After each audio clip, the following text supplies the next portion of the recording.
Bitewe n'akazi ukora, abahanga mu bigendanye na business bemeza ko hari ubwoko bugera kuri bune bw'abantu. Umuntu wa mbere ni wa wundi utagira akazi. Uyu aba afite umwanya uhagije kuko nta kintu kindi aba akora avuga ko kimuhemba kimwinjiriza amafaranga runaka mu gihe akoze cyangwa se mu gihe aba yicaye. Uyu ntashobora gutembera, nta nubwo ushobora kumusangana ifaranga na rimwe kuko ntaho aba akora. Umuntu wa kabiri ni umuntu ufite akazi kamukoresha hagati y'amasaha 9 n'amasaha 5. Uyu yego aba afite amafaranga ariko ntashobora gutembera, nta n'umwanya aba afite, bivuze ko n'amafaranga aba afite abadahagije. Umuntu wa gatatu ni umuntu ufite akazi noneho ariko yikorera. Uyu uzamusangana amafaranga ndetse anatembera kuko iteka n'iteka abashakisha ahantu yakura abantu baza kumufasha kugira ngo mu mushinga we yatangiye abonemo amafaranga akomeza kwiyongera. Gusa nta gihe aba afite. Uyu ni wa wundi ubyuka mu gitondo kare cyane abantu batarabyuka, agataha mu gicuku abantu baryamye ku buryo nta n'umubona. Abenshi muri aba bari n'abantu bakuze. Umuntu wa kane rero burya muri business ngo ni umuntu noneho ufite business yiwe ariko atari uyikoramo. Uyu aba afite igihe, aratembera ndetse aba afite n'amafaranga kuko bafite abakozi benshi ahemba bakora ibyo yakagombye kuba avunikira, akihangana wagatembera agenda ashakisha amasoko hirya no hino, ariko afite ba bantu babishinzwe ku buryo atazavunika n'igihe na kimwe. Ese muri aba bantu bagera kuri bane wowe urinde? Uhagaze hese? Business Moguls yo itangaza ko akazi ukora ariko konyine gashobora kwerekana ubwoko bw'ubukire uzagira. Uti ni ubuhe rero? Ubwoko bw'ubukire bwa mbere ni amafaranga.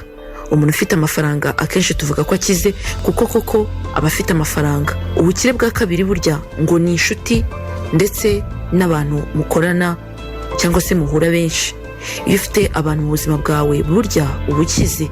Icya gatatu burya ngo ni igihe. Iyo ufite umwanya uhagije wo gutekereza, gushakisha ibishobora kuguteza imbere mu kazi ukora ndetse n'ibindi ushobora kuba wakwikorera bitagendanye n'akazi, burya nabwo uba uri umukire ku gihe. Ubukire bwa kane burya ngo ni ubukire bw'ubuzima. Iyo uri muzima, utarwaye, udashobora kujya kwa muganga kubw'uburwayi runaka mu gihe ufashwe, cyangwa se ngo ube wicaye hari ibyo ubujijwe gufata kubera uburwayi bwawe, burya uba uri umukire.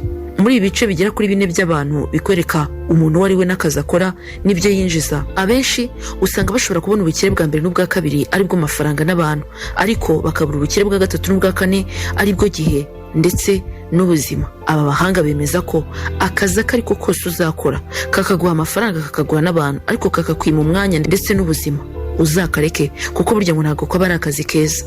Ngo ubwoko bugera kuri 4 bw'abantu bitewe n'akazi bakora ndetse n'ubukire bagira. Iki ni igice cya kabiri kigaruka ku bukire. Twababwiraga ubwoko bugera kuri 4 bw'abantu ndetse n'ubwoko bw'ubukire bushobora kubaho bitewe n'akazi ukora. Uyu munsi noneho tugiye kujya mu mukino w'ubukire, turebe kuri buri gice tugenda twinjiramo, turebe ibice bigera kuri 4 cyangwa se ibyo turi bwite levels. Kuri level ya mbere cyangwa se igice cya mbere cy'ubukire, kugira ngo uzagere ku nzira y'ubukire ubashe kuba waba mu miliyarderi cyangwa se umumiliyoneri nkuko abandi bose bakira, ugomba kubanza guca muri level ya mbere cyangwa se iki gice cya mbere. Igice cya mbere uti ni igiki? Aha uba ugomba kubanza ugakuraho imyenda yose ufite ku buryo usigara na wa wundi wita ko ari mutoya wawukuyeho. Niba ari icyo gihumbi cyangwa se iryo jana naryo ukaryishyura, ugasigara uri debt free cyangwa se nta mwenda n'umwe ufite.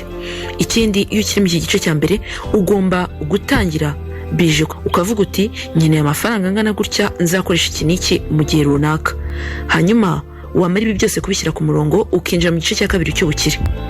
Igice cya kabiri cy'ubukire muri uyu mukino icyo twise Game of Wealth. Ahangaha biragusaba kumenya icyo ushaka. Ese ukunda iki? Niki wisanga wavuze kenshi ku munsi? Ese niba icyo ukunda kuganira n'inshuti zawe? Ibyo bintu nibyo ugomba gushoramo amafaranga yawe, nibyo ugomba gushoramo ubukire bwawe, kuko nta kindi kintu kizagufasha kunguka cyane kirenze icyo ukunda. Ndetse iyo wari uzi ko nibyo ukunda yaba ari byo wakoraga, wakora cyane birushijeho, bityo bikakwinjiriza amafaranga ndetse bikanaguha umunezero. Iyo umaze gutsinda iki gice cya kabiri uhita ujya mu gice cya gatatu muri uyu mukino w'ubukire. Aha niho akazi gatangira gukomerera. Uhera kuri ya mafaranga ufite, ya bije yawe wari ufite, ubundi ugatangira gushora imari muri bya byishimo, muri bya bindi uhora uvuga buri munsi. Niba ukunda umupira ubwo urashaka business igendanye n'umupira, niba ukunda ibigendanye n'imyambaro, ubwo icyo gihe uzatangira business igendanye n'imyambaro. Niba ukunda ibigendanye n'ibiribwa, uzashora ifaranga mu biribwa, gutyo gutyo, kugira ngo noneho utangire kumenya uburyo uhingamo ukabiba imbuto zawe, ugatangira umushinga wawe. Warangiza amafaranga yose yinjije n'ayasohotse ukabyandika ahantu kugira ngo bizagufashe kumenya kubara, ukigomwa ugasonza, rimwe na rimwe ugakora n'amasaha arenze, ariko uzi icyo ugamije. Tugeze rero mu cyiciro cya nyuma cy'ubukire, hahandi uba wakize pe. Iyo wamaze kubona ko winjiza, wa mushinga wawe watangiye ufite amafaranga runaka wakwinjirije mu gihe runaka, icyo gihe icyo ukora, ya mafaranga ntago yarya, ahubwo urayabika, akabyara inyungu, akongera akabyara inyungu, akongera akabyara inyungu, ukayashora ahandi azabyara ayandi, nayo ubonye nayo ukongera ukayashora, gutyo gutyo, kuzageza yandi watangiriyeho yaravuyemo amafaranga kubye byibuze inshuro 20 yayo watangiranye. Icyo gihe icyo ukora, iyo wamaze kubona ko uri kwinjiza kandi ko watsinze urugamba rwo kubika no gushora imari, utangira gukoresha ku dufaranga duke.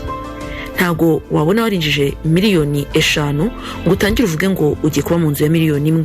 Icyo gihe nta bushobozi uba ufite, urihangana ukaba uretse kubaho mu buzima buhenze, ukagabanya icyo bita dépense cyangwa se expense. Icyo gihe utuntu wakundaga uratwigomwa tumwe na tumwe, iby'ingenzi ukaba ari byo ukora, ibitari ingenzi ukabireka.